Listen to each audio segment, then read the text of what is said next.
Welcome to the Advance Your Art podcast, where we talk about the journey from artist to entrepreneur and everything in between.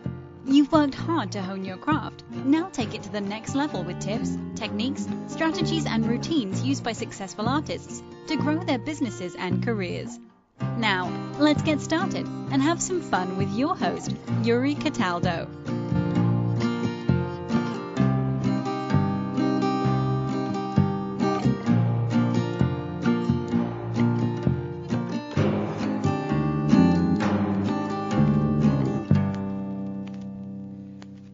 Hello, podcast listeners, and welcome to another episode of the Advance Your Art podcast. I'm your host, Yuri Cataldo.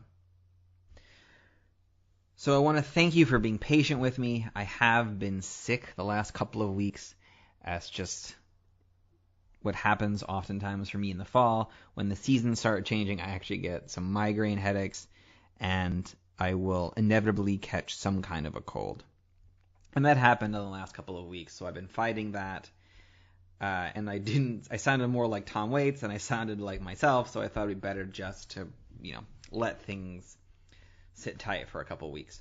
I actually recorded a really good interview that I was going to release today, and the moment I stopped the interview, my computer crashed. So I have to re-record that with that guest, and she's been very gracious and understanding of this. So I'll be re-recording that next week. And we'll be back to our normal scheduled weekly interviews. But rather than just go dark this week, I wanted to do a little bit of an in-between episode and talk about other things that I find important. So art, entrepreneurship. In order to be good at both of those, of course, you have to keep yourself healthy. As everybody's found out, once you're sick, it's awful. It's like all you can do is focus on how bad you feel. And when you're concentrating on that, then you're not concentrating on creating a company, helping other people, creating your art, working on new projects. So keeping healthy is a very important part of that. And in keeping a well-balanced diet, drinking enough high-quality water is important. I found this out myself through my own trial and errors of my own health, and became so obsessed with water and quality of water that I created a bottled water company. And I did that because I didn't like the quality of water that was out there right now in the bottled water industry, and I wanted to create the company that I would buy from. And that would be transparent and give back to the community and give to charities and just be, the best bottled water company it could. So that's what I sought off to create, and unfortunately, in 2015, I was regulated out of business by the state of Indiana, which goes to show that I was doing something correct. Usually, if bigger companies get mad and start getting lawmakers to change laws on you, it's because that they feel intimidated. So I was on to something. But with that, I wanted to talk a little bit about bottled water, some of the things that I found out, and just good rules of thumb to live by. So to illustrate the idea of dehydration, I want to tell you a little bit about Pablo Valencia.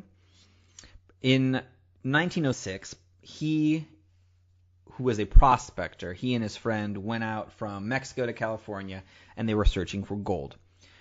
Very quickly into their journey, they realized that they did not bring enough water to go through the desert, and decided that they need to split up and search for more water because it was very important. Unfortunately for Pablo, he got lost and never made it to his companion or found fresh water. So he was stuck. He survived in the desert for 1 week. He went 7 days alone in the middle of the Sonoran Desert without any kind of water. He survived Bear Grylls style off his own urine and killing and drinking the blood from a scorpion. Terribly dehydrated and hallucinating, he stumbled across the camp of the researcher W.J. McGee, who was already working on a project there, and W.J. McGee documented his experience with Pablo. And one of the things that he writes in his diary about dehydration is this: "Your saliva becomes thick. A lump seems to constantly form in the throat. The tongue swells so large that it squeezes out between the mouth and jaws. The throat is so swollen that breathing becomes difficult, creating a terrifying sense of drowning. The face feels full under the shrinking of the skin. Your eyelids crack and your eyeballs begin to weep tears of blood. So when Pablo was found, his skin looked like purplish gray leather. His ribs ridged out like that of a starving horse. His lips disappeared and looked like they were amputated, and his nose withered to half its length. That's what happens when you don't drink enough water in 7 days. It took Pablo a week to regain his strength, and he was very, very positive and optimistic, even though his hair, which was a beautiful jet black, turned to a lifeless iron gray at the end of this. So even though, again, this is the extreme version of dehydration, we can see how our body reacts at certain points of this and think about our own health and are we getting enough water? So are we drinking enough water, and are you familiar with what's in the water that you're drinking? So the amount of water that people usually drink is something that a lot of people are debating. It actually, there's a lot of studies one way or the other, and we're drinking too much water, we're drinking not enough water. So I'm going to try to make things easy for you. The majority of people are not drinking enough water, and we'll talk later on in those extreme cases when you are drinking too much water, but you're not diluting anything. The majority of people are dehydrated because we don't drink enough water. The best baseline to think about with this is drink half your body weight in ounces.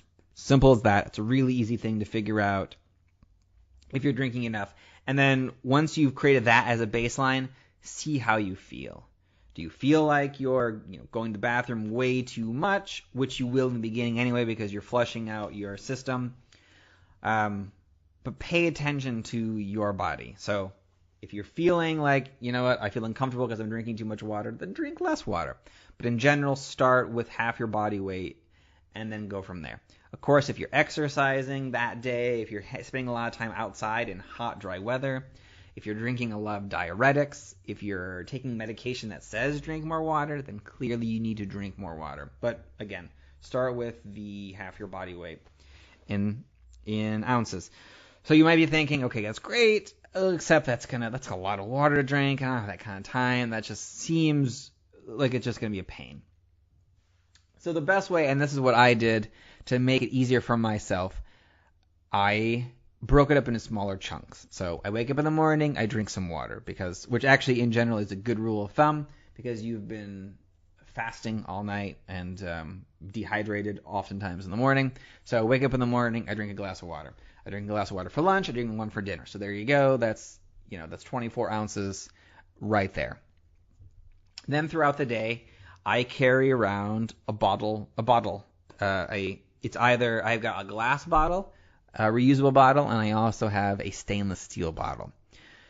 Those are the best kind. The glass bottle I have is a glass bottle within a plastic bottle. So if I drop it, it won't break, but the plastic never actually touches the water. So why am I weird now about the plastic? So here's why. There's no such thing as safe plastic. I don't care what anybody tells you. BPA free, recycled, it doesn't matter. It's not safe. And here's why. The companies who create plastic sheets all have patents on that process. So you don't actually ever know what's in the plastic itself. And they don't need to tell you because it's patented. So they don't have to disclose that. They sell those sheets then to other companies who create plastic bottles from that. And you buy that, not knowing what it is, and then you go throughout your day. And maybe you drop your bottled water, it gets knocked off the counter, you bump it into something, you put it in your car, and it gets hot and it gets cold, or you're walking outside and it gets hot and it's cold and you drop it. All these movements create these little micro cracks in the walls of the bottle. And every time those little micro cracks happen, whatever chemical is in that starts seeping into your water. So you get the chemicals into the water. So that's what you end up drinking.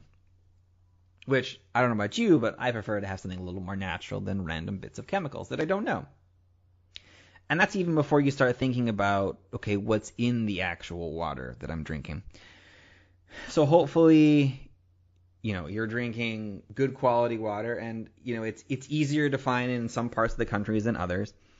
The EPA requires that cities list what is in their city water and what chemicals they use for that. And the good thing about the EPA is that they do require city water to be tested multiple times throughout the day. So you're not going to get some gross random diseases from drinking city water.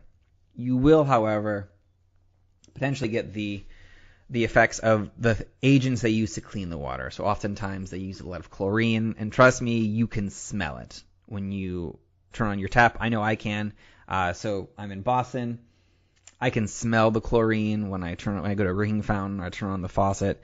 So I've got filters that I use specifically that then filter out all of that information, all of that with keeping some of the minerals in the water, because the minerals are the important part. But know what's in your water. Get it tested.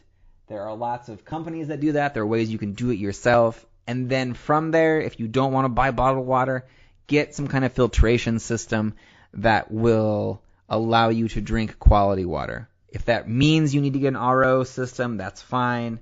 RO is great in the fact that it eliminates everything, and it's bad because it eliminates everything. So you're drinking essentially dead water because it doesn't contain any minerals, and the minerals are one of the most important things of the actual water. So worst case scenario, get the RO. It will do you well. Hopefully then you can also get this other filters and other companies out there. And if you need help with this, please reach out to me. I'm in touch with a lot of companies because I do pay attention to this. And I do care about this a lot. There are companies out there who will help you filter water and allow you to keep the naturally occurring minerals in the water, which are very, very important. So why is it even important to keep tabs on the amount of water we're drinking, or why? You might be thinking, okay, this is great, Yuri. I eat organic food. I'm good. I'm just gonna drink the water. It's fine. And that's great. So you're spending a lot of money on organic food, but think about it this way. Your body is between 70 and 75% water. Aren't you more of what you drink than what you eat? So the best water to actually drink is something that is close to nature as possible. So it means it's clean, it's pure, and it's full of naturally occurring minerals. So this type of water comes in a lot of different forms. It can be well water, spring water, artesian water, mineral water, and alkaline water. If you're looking for bottles of water, you're going to find somewhere between spring, artesian, mineral, and alkaline. And basically how this works is, so well water, of course, it's what it sounds like, comes from a well of some sort. Oftentimes that type of water contains a lot more calcium because it's hard water, which is good. It's bad for your shower, but good for you. So spring water, again, a lot more self-explanatory. Artesian water, it just basically means that it does come from an underground spring or well and then naturally bubbles up to the surface. So it has this natural filtration thing that happens. Also very good for you. And then, of course, mineral water. There are different types of mineral water, and what you're going to look for on bottled water is something called the TDS, or total dissolved solids. The higher that number, the more minerally taste the water's going to have. So, for example, something like San Pellegrino is going to taste more have that mineral taste because it has more TDS, or total dissolved solids. And then also alkaline water, which is more of a trend that's been happening in the last, let's say, 7 or so years. This is the type of water that my bottled water was. And alkaline water just means that the natural pH of the water, which should be 7, is higher than that. So, for example, my water was a 8.8, and that was because of the naturally occurring minerals in it. If you're drinking normal bottled water or normal water itself, it should be in the 7 range. Water like Dasani and Aquafina, the pH is a 5.5. So think about that for a second. If it's more of an acidic type of water, what's that doing to your body? On top of the fact that, and has Coke and Pepsi have both acknowledged this, Dasani and Aquafina are just recycled tap water, which means that it's the exact same water that comes out of your tap. They just run it through an RO filter and then add some natural tasting minerals to it to make it sound better.